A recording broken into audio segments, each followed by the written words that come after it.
നമസ്കാരം. ഫ്ലോക്സി നോസി നിഹിലിഫിലിഫിക്കേഷൻ, ശശി തരൂർ വിഖ്യാതമാക്കിയ ഏറ്റവും നീണ്ട ടെക്നിക്കൽ ടേം എന്ന ഇംഗ്ലീഷ് ഭാഷയിലെ വാക്കാണ്.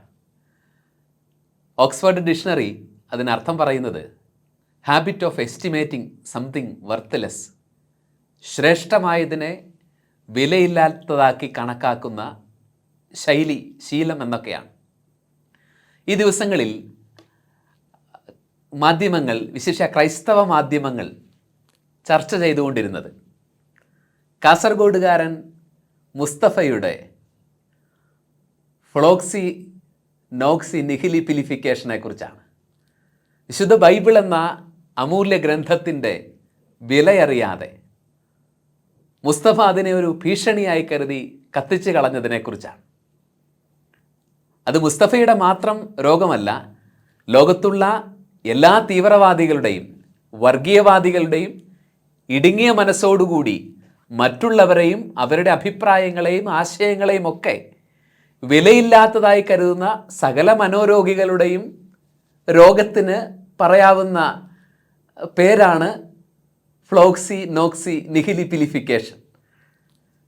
നമ്മളിവിടെ പറയാൻ ഉദ്ദേശിക്കുന്നത് ഇങ്ങനെയുള്ള തീവ്രവാദികളോടോ വർഗീയവാദികളോടോ ഇടുങ്ങിയ ചിന്തക്കാരോടോ അല്ല, മറിച്ച് വിശുദ്ധ ബൈബിൾ എന്ന അമൂല്യമായ നിക്ഷേപം സ്വന്തമായിട്ടും അതിൻ്റെ വിലയറിയാതെ ആ വിശുദ്ധ ഗ്രന്ഥത്തെ സ്നേഹത്തോടെ ആയുസ്സിൽ ഒരിക്കൽ പോലും വായിച്ചു നോക്കാതെ ഈ ലോകത്തിൽ നിന്ന് കടന്നു പോവുകയോ ബൈബിളിലെ പ്രത്യാശയുടെ വചനങ്ങൾ ഒന്നും ആത്മാവിനെ സ്പർശിക്കാതെ ജീവിച്ച് തീർന്നു പോവുകയും ചെയ്യുന്ന വിശ്വാസികളോടാണ് ഇവിടെ സംസാരിക്കാൻ ആഗ്രഹിക്കുന്നത്. വിശ്വാസികളിൽ രൂഢമൂലമായിരിക്കുന്ന അമൂല്യമായ ആത്മീയ നിക്ഷേപങ്ങൾ തങ്ങൾക്ക് ലഭിച്ചിട്ടുള്ളതിനെക്കുറിച്ച്, വിശിഷ്യ ദൈവവചനം എന്ന അമൂല്യ ദാനത്തിൻ്റെ വിലയറിയാതെ വിശുദ്ധ ഗ്രന്ഥത്തോട് ഫ്ലോക്സി നോക്സി നിഹിലിഫിലിഫിക്കേഷൻ കാണിക്കുന്ന വിശ്വാസികളെക്കുറിച്ചാണ് ഇപ്പോൾ നമ്മൾ ചിന്തിക്കുന്നത്. മലയാളത്തിൽ ഏറ്റവും അനുഗ്രഹീതനായ സാഹിത്യകാരന്മാരിൽ ഒരാളാണ് യശശരീരനായ ശ്രീ KP അപ്പൻ. അദ്ദേഹം വിശുദ്ധ വേദപുസ്തകത്തെക്കുറിച്ച്, ബൈബിളിനെക്കുറിച്ച് അഗാധമായ സ്നേഹവായ്പോടുകൂടി എഴുതിയ ഒരു പുസ്തകം മലയാള സാഹിത്യത്തിൻ്റെ നഫസിൽ എന്നും പ്രശോഭിച്ചു നിൽക്കും. അതിൻ്റെ പേര് ബൈബിൾ വെളിച്ചത്തിൻ്റെ കവചമെന്നാണ്. ആ പുസ്തകത്തിൻ്റെ രണ്ടാമത്തെ ഭാഗത്ത് വിശുദ്ധ ബൈബിളുമായിട്ടുള്ള തൻ്റെ ആത്മബന്ധത്തെക്കുറിച്ച് ശ്രീ KP അപ്പൻ ഇങ്ങനെ എഴുതി വച്ചിട്ടുണ്ട്. ബൈബിൾ ഞാൻ എത്ര തവണ വായിച്ചുവെന്ന് എനിക്ക് തന്നെ അറിഞ്ഞുകൂടാ. ഇതുവരെയുള്ള എൻ്റെ ജീവിതം മുഴുവൻ ഞാൻ ആ ബൈബിളിൻ്റെ വായനക്കാരനും സാക്ഷിയുമാണ്. ഇനിയുള്ള കാലം ആ സത്യകൂടാരത്തിലെ ശുശ്രൂഷകനാകാൻ ഞാൻ ആഗ്രഹിക്കുന്നു. അക്രൈസ്തവനായൊരു മനുഷ്യൻ, അയാൾ ക്രിസ്ത്യാനി ആയിട്ടേ ഇല്ല, പക്ഷെ തൻ്റെ ജീവിതത്തെ, ഉന്നതമായ സാഹിത്യ ദർശനങ്ങളെ വിശുദ്ധ ബൈബിൾ എങ്ങനെ സ്വാധീനിച്ചുവെന്ന് ആത്മാവിൽ തട്ടിയ വാക്കുകളോടെ അദ്ദേഹം സാക്ഷ്യപ്പെടുത്തുകയാണ്. വിശുദ്ധ ബൈബിൾ ലോകത്തിന് ഒരിക്കലും ആർക്കും ഭീഷണിയല്ല, മറിച്ച് KP അപ്പൻ പറയുന്നത് പോലെ അത് സകല മനുഷ്യരാശിക്കും വെളിച്ചത്തിൻ്റെ ഒരു കവചമാണ്.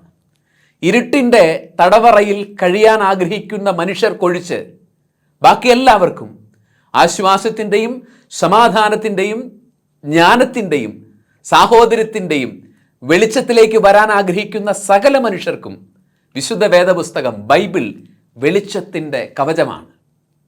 പലപ്പോഴും നമ്മൾ വിശ്വാസികൾ ഈ വേദപുസ്തകത്തിൻ്റെ വില തിരിച്ചറിയാതെ പോകുന്നു എന്നുള്ളതാണ് സങ്കടകരമായ കാര്യം. വിശുദ്ധ ബൈബിൾ ഒരു നിത്യവിസ്മയമാണ് എന്ന് പറയാം. എന്തുകൊണ്ടാണ് ഇത് പറയുന്നത്? നമ്മൾ ഇന്ന് വിശുദ്ധ ബൈബിൾ കത്തിക്കുന്ന തീവ്രവാദികളുടെ നിലപാടുകളെക്കുറിച്ച് നമ്മൾ രോഷത്തോടെ ചർച്ച ചെയ്യുന്നതിനൊപ്പം വേദപുസ്തകത്തിൻ്റെ വില എന്താണെന്ന് വിശ്വാസികളെങ്കിലും അറിയണ്ട. എന്തുകൊണ്ടാണ് ബൈബിൾ ഒരു ലോകത്തിലെ നിത്യവിസ്മയമായിട്ട് പറയപ്പെടുന്നത്?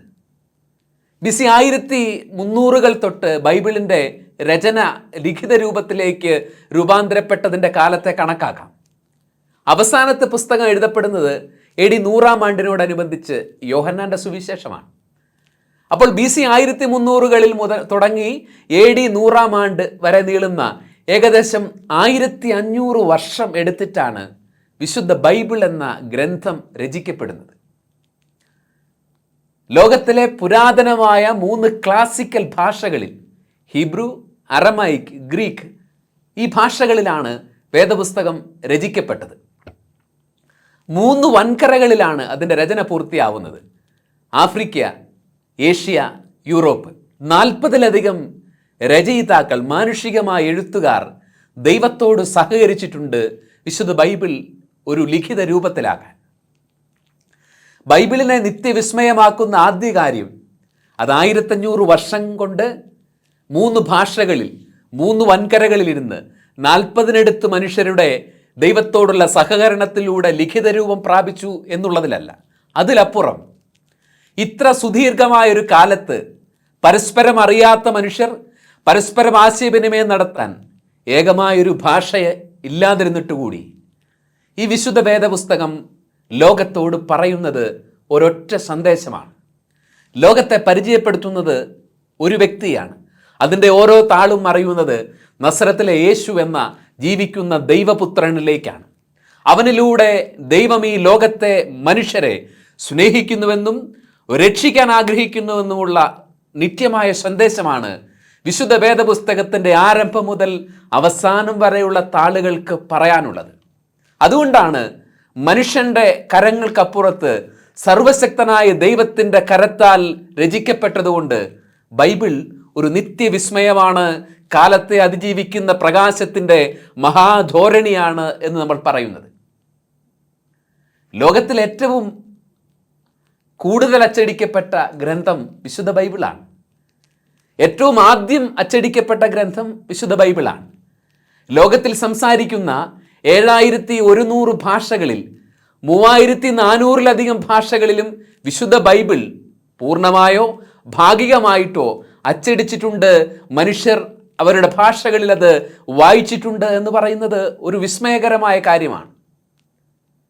കഴിഞ്ഞ 3500ഓളം വർഷങ്ങളായി ചിന്തകരെ, കവികളെ, ആത്മീയ മനുഷ്യരെ, ചിത്രകാരന്മാരെ, രചയിതാക്കളെ, ശാസ്ത്രജ്ഞരെ പ്രചോദിപ്പിക്കുകയും പ്രകാശിപ്പിക്കുകയും ഉത്തമവും മഹത്വമായ സാഹിത്യ കലാസൃഷ്ടികൾക്ക്, ശാസ്ത്രീയ കണ്ടുപിടുത്തങ്ങൾക്ക് കാരണമായിട്ടുണ്ട് വിശുദ്ധ വേദപുസ്തകം എന്ന് പറയുമ്പോൾ തന്നെ ബൈബിൾ എന്ന നിത്യവിസ്മയത്തിൻ്റെ യാഥാർത്ഥ്യത്തിലേക്ക് അത് ഓരോ വിശ്വാസിയെയും ഓർമ്മിപ്പിക്കുകയാണ്.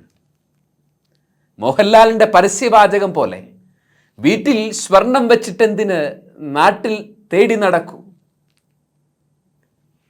കൈവശം ഭവനങ്ങളിൽ വിശുദ്ധ ബൈബിൾ എന്ന അമൂല്യമായ ഈ നിക്ഷേപം സൂക്ഷിച്ചു വെച്ചിട്ട് പുറമേ നമ്മൾ സമാധാനവും സന്തോഷവും തേടി നടക്കുകയാണ്. ആയുസ്സിലൊരിക്കലും ഈ പ്രകാശത്തിൻ്റെ കൂടാരത്തെ സമീപിക്കുകയോ അതിലെ ആശ്വാസത്തിൻ്റെയും പ്രത്യാശയുടെയും വചനങ്ങളാൽ നിറയപ്പെടാൻ അത് വായിക്കുകയോ ചെയ്യാതെ നമുക്ക് വെളിയിൽ നമ്മൾ ആനന്ദങ്ങളും സമാധാനവും തേടി നടക്കുകയാണ്.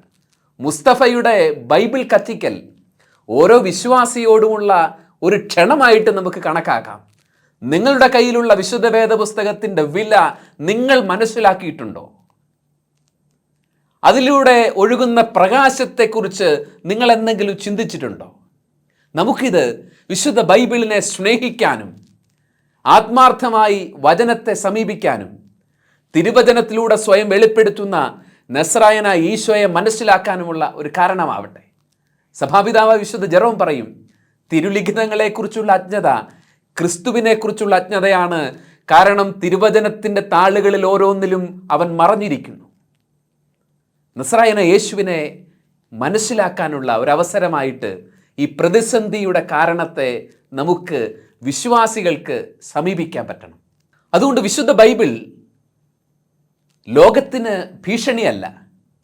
ഇക്കഴിഞ്ഞ ആയിരക്കണക്കിന് വർഷങ്ങളായി കോടാനുകോടി മനുഷ്യരെ ജീവിക്കാൻ പ്രചോദിപ്പിച്ച, ചിന്തിക്കാൻ പ്രേരിപ്പിച്ച ആധുനിക മനുഷ്യൻ കണക്കാക്കുന്ന എല്ലാ മൂല്യസങ്കല്പങ്ങളും, സ്വാതന്ത്ര്യം, സമത്വം, സ്വാഹോദര്യം തുടങ്ങിയ സകല മൂല്യസങ്കല്പങ്ങളുടെയും ആദികാരണമായിട്ട് നിന്നിട്ടുള്ള വിശുദ്ധ വേദപുസ്തകം മനുഷ്യന് ജീവിക്കാനുള്ള പ്രത്യാശയും മുന്നോട്ട് നടക്കാനുള്ള വെളിച്ചവും തരുന്ന പ്രകാശത്തിൻ്റെ വെളിച്ചത്തിൻ്റെ കവചമാണ് എന്നുള്ളതാണ്, നിത്യവിസ്മയമാണ് എന്നുള്ളതാണ് നാം തിരിച്ചറിയേണ്ടത്. മനുഷ്യരെ വെറുക്കുകയും തങ്ങൾക്ക് അപ്പുറത്തുള്ളവനെ ശത്രുവായി കണക്കാക്കുകയും കൊല്ലാനും അടിമപ്പെടുത്താനുമുള്ള ഉപകരണങ്ങളായിട്ട് കണക്കാക്കുകയും ചെയ്യുന്ന സകല മനുഷ്യർക്കും വിശുദ്ധ വേദപുസ്തകം സ്നേഹത്തിൻ്റെ, സേവനത്തിൻ്റെ, സമാധാനപൂർവകമായ സഹവർത്തിത്വത്തിൻ്റെ ഉന്നതമായ ദർശനങ്ങൾ മുൻപോട്ട് വയ്ക്കുന്നുണ്ട്. ബൈബിൾ ആയുസ്സിൽ ഒരിക്കലെങ്കിലും തുറന്നു വായിച്ചിട്ടുള്ള ഒരു മനുഷ്യനും, ആത്മാർത്ഥമായിട്ട് അതിനെ സമീപിച്ച ഒരു മനുഷ്യനും സഹജീവികളെ വെറുക്കാനോ അവരുടെ ജീവിതങ്ങളെ, അവരുടെ വിശ്വാസങ്ങളെ വില കുറച്ചതായിട്ട് കണക്കാക്കാനോ സാധിക്കുകയില്ല. അപ്പോൾ നിങ്ങൾ ഒരിക്കലും വിശുദ്ധ ബൈബിളിനെ അറിയാതെ പോകുന്നത് കൊണ്ടാണ് കൂടെയുള്ളവർ, അയൽക്കാർ, ഇതര മതസ്ഥർ നിങ്ങൾക്ക് വിലയില്ലാത്തവരായിട്ട്, എതിർക്കപ്പെടേണ്ട ശത്രുക്കളായിട്ട് മാറുന്നത്. ബൈബിൾ നെഞ്ചോട് ചേർക്കുന്ന ഓരോ ക്രൈസ്തവനും അത് ദൈവത്തിൻ്റെ ശക്തിയാണ്. സഹജീവികളെ സ്നേഹിക്കാൻ, ആർദ്രതയോടെ, കരുണയോടെ സേവനം ചെയ്യാൻ, ഉദാരതയോടെ പങ്കുവയ്ക്കാൻ, പ്രത്യാശയോടെ സഹനങ്ങളിലൂടെ നടക്കാൻ ശക്തി തരുന്ന കാരണമായ ദൈവത്തിൻ്റെ ശക്തിയാണ് ഓരോ വിശ്വാസിക്കും ദൈവവചനം. അതുകൊണ്ട് വിശുദ്ധ പൗലോസ് അപ്പോസ്തലൻ റോമാലേഖനത്തിൻ്റെ 1:17 ഇങ്ങനെ പറയും, സുവിശേഷത്തെ പ്രതി ഞാൻ ലജ്ജിക്കുന്നില്ല, എന്തെന്നാൽ അതിൽ രക്ഷയിലേക്ക് നയിക്കുന്ന ദൈവത്തിൻ്റെ ശക്തി വെളിപ്പെട്ടിരിക്കുന്നു. ആമേൻ.